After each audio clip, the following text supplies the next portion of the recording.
भाइयों बहनों, प्रेस के हमारे मित्रों, आप सबका यहाँ बहुत बहुत स्वागत। दिल से मैं आपका नमस्कार करता हूँ।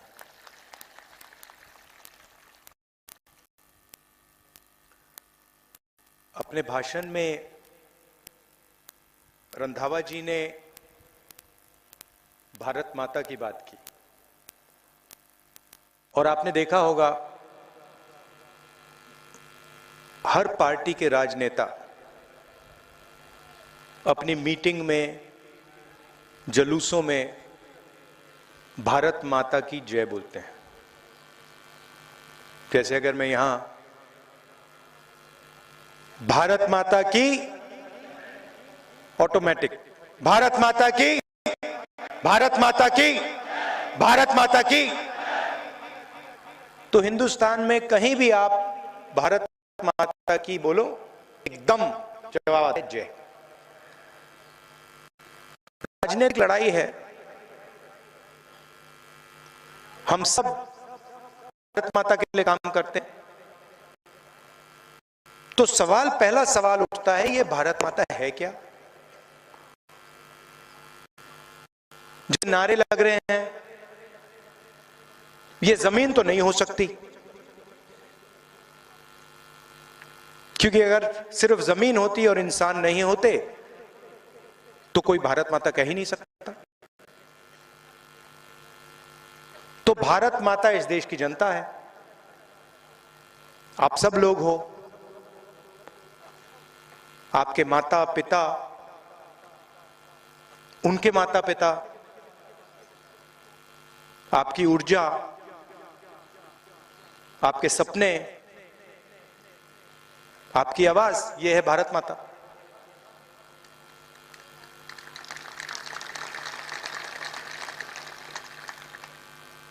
तो कुछ दिन पहले मैंने पार्लियामेंट में एक सवाल पूछा। मैंने कहा कि सब जगह हम भारत माता की जय करते हैं, मैं पता लगाना चाहता हूं इस भारत माता में जात की, हर वर्ग की कितनी आबादी है, पिछड़े वर्ग की कितनी है, दलितों की कितनी है, आदिवासियों की कितनी है, और दूसरा जो धन भारत माता पैदा करते हैं, इसको सोने की चिड़िया कहा जाता है। पूरी दुनिया में जिस चीज को हम भारत माता कहते हैं, बाकी दुनिया इसको सोने की चिड़िया कहती है। तो सोने की चिड़िया का धन किसके हाथों में है? ये दो सवाल मैंने पार्लियामेंट में पूछे। वहां कहा कि देखिए,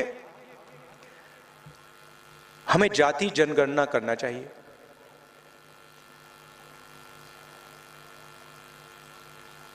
मैं आपसे पूछूं कि देश में या राजस्थान में पिछड़ी जात के कितने लोग हैं? यहां पे कोई जवाब नहीं दे पाएगा। बताइए, हिंदुस्तान में पिछड़ी जात के कितने लोग हैं? कोई नहीं बता सकता। सब लोग जानते हैं कि बहुत बड़ी आबादी है, मगर यह कोई नहीं कह सकता कि भाई 40% है, 50% है, 60% है, 70%, यह कोई नहीं बता सकता। अब आप पूछोगे तो क्या हुआ? अगर पिछड़ों की आबादी नहीं मालूम तो क्या? मैं आपको बताता हूं। देश को एमपी और एमएलए नहीं चलाते हैं। आप किसी भी बच्चे से पूछो क्या बनना चाहते हो, इस मीटिंग के बाद आप जाओ, 10 साल का बच्चा, उससे पूछो भैया क्या बनना चाहते हो, आपको बोलेगा मैं आईएएस अफसर बनना चाहता हूं। क्यों? क्योंकि देश को आईएएस अफसर चलाते हैं। एमएलए एमपी 5 साल के लिए आते हैं, 5 साल के बाद इलेक्शन होता है, आईएएस के अफसर एक बार बैठ जाते हैं तो 30-35 साल वो काम करते हैं। तो देश को 90 लोग चलाते हैं। नेशनल सरकार जो है उसको 90 लोग चलाते हैं, एक कैबिनेट सेक्रेटरी और 90 लोग प्रधानमंत्री के साथ मिलकर देश को चलाते हैं। अब सवाल ये उठता है, अगर हम पिछड़ों की भागीदारी की बात कर रहे हैं, आदिवासियों की भागीदारी की बात कर रहे हैं, दलितों की भागीदारी की बात कर रहे हैं, गरीब जनरल कास्ट के लोगों की भागीदारी की बात कर रहे हैं, तो सवाल ये उठता है इस 90 में से पिछड़े कितने, दलित कितने, आदिवासी कितने, गरीब जनरल कास्ट के लोग कितने? यह सवाल मैंने नरेंद्र मोदी के सामने पूछा पार्लियामेंट हाउस में, और मैंने साफ कहा कि नरेंद्र मोदी जी, जहां भी आप जाते हो आप अपने आप को ओबीसी कहते हो। ओबीसी शब्द से आपने चुनाव जीत लिया। 12,000 करोड़ का हवाई जहाज है, उसमें आप घूमते हो, विदेश जाते हो, हर रोज नया कपड़ा पहनते हो, 12 करोड़ की गाड़ी में घूमते हो। ओबीसी शब्द का आपने फायदा तो उठाया, मगर हिंदुस्तान के ओबीसी को यह भी बता दो उनकी शक्ति कितनी है, आबादी कितनी है।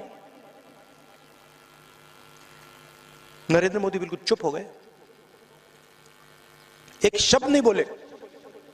2 घंटे का भाषण किया उसके बाद, मगर जाति जनगणना में नरेंद्र मोदी जी ने एक शब्द नहीं बोला।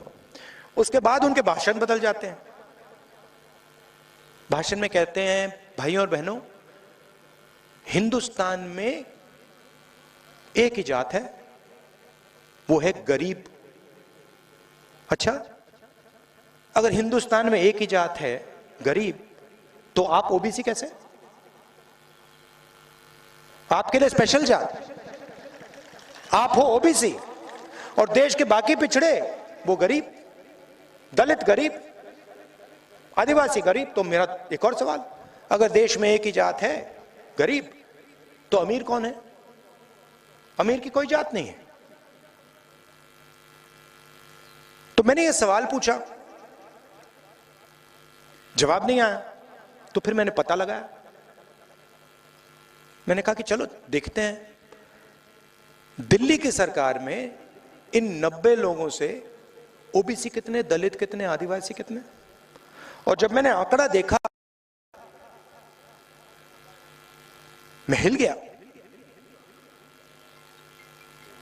90 में से सिर्फ 3 अफसर ओबीसी वर्ग के हैं,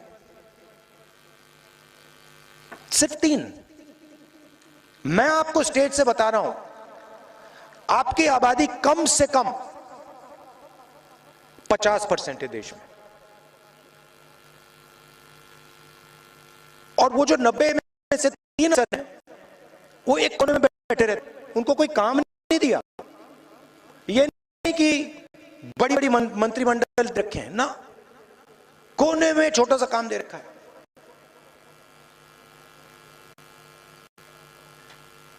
अगर हिंदुस्तान कार 100 रुपए खर्च करते हैं,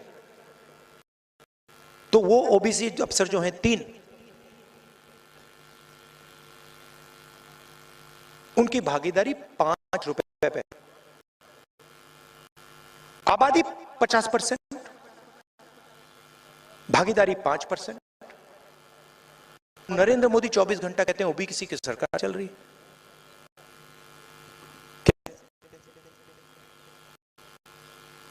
सरकार चलाने में आपका कोई भी नहीं है, कुछ लेना देना नहीं है आपका। सरकार को छोड़िए, योजना की बात करते हैं। फसल बीमा योजना में 35,000 करोड़ रुपए सरकार दी है। पैसा कहां से आता है? आपके जेब से आता है, जीएसटी से आता है। आपने ये सफेद शर्ट पहनी है,